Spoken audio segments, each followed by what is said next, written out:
Tomato నువ్వుల పచ్చడి, అది కూడా నాటు టమాటాలతో నువ్వుల చట్నీ, నువ్వుల పచ్చడి ఎలా చేయాలో మనం ఇప్పుడు ఈ వీడియోలో చూద్దాము.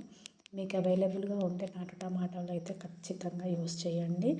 ముందుగా నాటు టమాటాలని ఒక 1/2 కేజీ తీసుకొని వెనకాల తొడిమ ఉంటుంది కదా, దాన్ని కట్ చేసేసేయాలన్నమాట. అలాగే పచ్చిమిర్చి కూడా తీసుకొని దాన్ని ముక్కలుగా కట్ చేసేసేయాలి. నువ్వులు, ధనియాలు, మెంతులు, జీలకర్ర,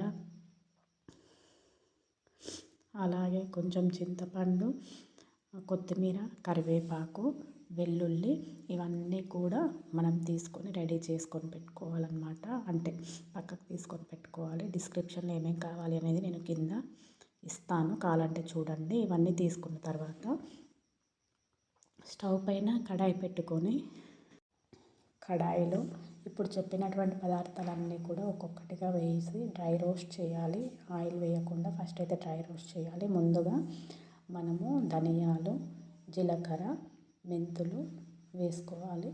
తర్వాత వాటిని డ్రై రోస్ట్ చేసిన తర్వాత అందులోని నువ్వులు వేయాలి. అంటే అన్నింటినీ కూడా వేసేసి మెల్లిగా లో ఫ్లేమ్ మీద, తక్కువ మంట మీద మాత్రమే మనము డ్రై రోస్ట్ చేయాలి. మళ్ళీ మళ్ళీ చెప్తున్నాను, ఆయిల్ వేయకూడదు. నార్మల్గా డ్రై రోస్ట్ చేయాలి. అవి కొంచెం డ్రై రోస్ట్ అయిపోయిన తర్వాత వెల్లుల్లి రెబ్బలు కూడా వేసి, ఒక 10 నుంచి 15 వెల్లుల్లి రెబ్బలు కూడా వేసి, కట్ చేసి పెట్టుకున్నటువంటి పచ్చిమిర్చి కూడా యాడ్ చేసేసి మళ్ళీ ఒకసారి రోస్ట్ చేసుకోవాలి, వేయించుకోవాలి అన్నమాట. ఈ విధంగా వేగిన తర్వాత దీంట్లో కొంచెం ఆయిల్, ఉడ్డి లేనట్టుగా కొంచెం ఆయిల్ వేసేసుకొని మళ్ళీ ఒక్కసారి వేయించుకోవాలి అన్నమాట. ఈ విధంగా నేను వీడియోలో చూపిస్తున్నట్టు వేయించుకోవాలి. అందులో మనము తీసి పెట్టుకున్నటువంటి చింతపండును కూడా వేసుకొని, అందులోనే కొత్తిమీర, కరివేపాకు కూడా వేసుకొని అదే తక్కువ మంట మీద కలుపుతూ ఉండాలన్నమాట. కొంచెం ఆయిల్ వేసాం కదా, కలుపుతూ ఉండాలి. ఇందులోనే ఉప్పు, రుచికి సరిపడా మరియు పసుపు కూడా వేసేసుకొని మళ్ళీ ఒకసారి కలియబెట్టేసేయాలన్నమాట. అస్సలు మంట ఎక్కువ పెట్టకూడదు. ఎప్పుడైనా వంటలు తక్కువ మంట మీద పెట్టి చేస్తేనే రుచికి టేస్ట్ రుచిగా ఉంటాయన్నమాట. ఇప్పుడు ఇదంతా రోస్ట్ అయిపోయిన తర్వాత స్టవ్ ఆఫ్ చేసేసి పక్కన తీసుకోవాలి, చల్లారబెట్టుకోవాలి. చల్లారిన తర్వాత మిక్సీ జార్లోకి తీసుకొని, పూర్తిగా చల్లారాలండి. చల్లారిన తర్వాత ఈ మిశ్రమాన్ని అంతటినీ కూడా మిక్సీ జార్లోకి తీసుకొని మిక్సీ చేసేసుకోవాలి.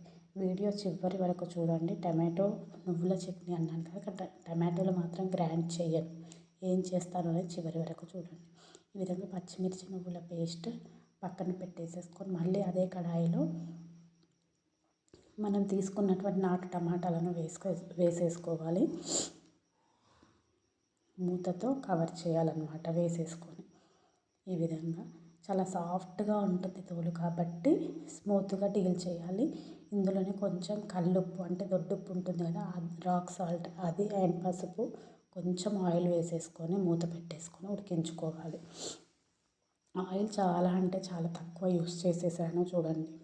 ఓకే, ఈ విధంగా తోలు పలచగా ఉంటుంది కాబట్టి, స్కిన్ పలచగా ఉంటుంది టమాటాలది కాబట్టి చాలా ఈజీగా ఉడికిపోతుంది. చూడండి ఎంత ఈజీగా ఉడికిపోయిందో. ఇంకా దీన్ని మిక్స్ చేయాల్సినటువంటి అవసరమే ఉంది, అంటే గ్రైండ్ చేయాల్సినటువంటి అవసరమే ఉంది. కాబట్టి ఈ విధంగా ఉడికిపోయిన తర్వాత దీనిలోనే ముందుగా పేస్ట్ చేసి పెట్టుకున్నటువంటి పచ్చిమిర్చి, నువ్వుల పేస్ట్ ఉంది కదా, దాన్ని అంతటినీ కూడా ఇందులో యాడ్ చేసేసుకోవాలన్నమాట. యాడ్ చేసుకొని ఈ విధంగా కలిపేసుకోవాలి అంతా కూడా.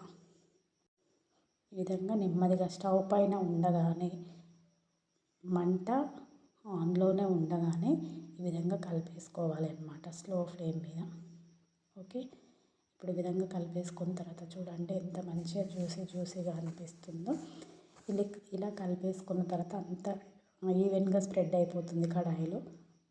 అప్పుడు మళ్ళీ ఒక్కసారి కడాయి పైన మూత పెట్టేసేసుకొని ఆ స్టవ్ ఫ్లేమ్ అనేది అలాగే ఉంచేసి ఒక్క 2 to 3 minutes ఉంచేసుకొని స్టవ్ కట్టేస్తే మనకి ఎంతో రుచికరంగా పుల్లగా దేశీ టమాటాస్తో రెడీ అయిపోయినటువంటి నువ్వుల టమాటో చట్నీ అనేది రెడీ అయిపోతుంది. ఇది అన్నంలోకి కానీ, చపాతీలోకి కానీ, పూరీలోకి కానీ, దోశలోకి కానీ చాలా అంటే చాలా బాగుంటుంది.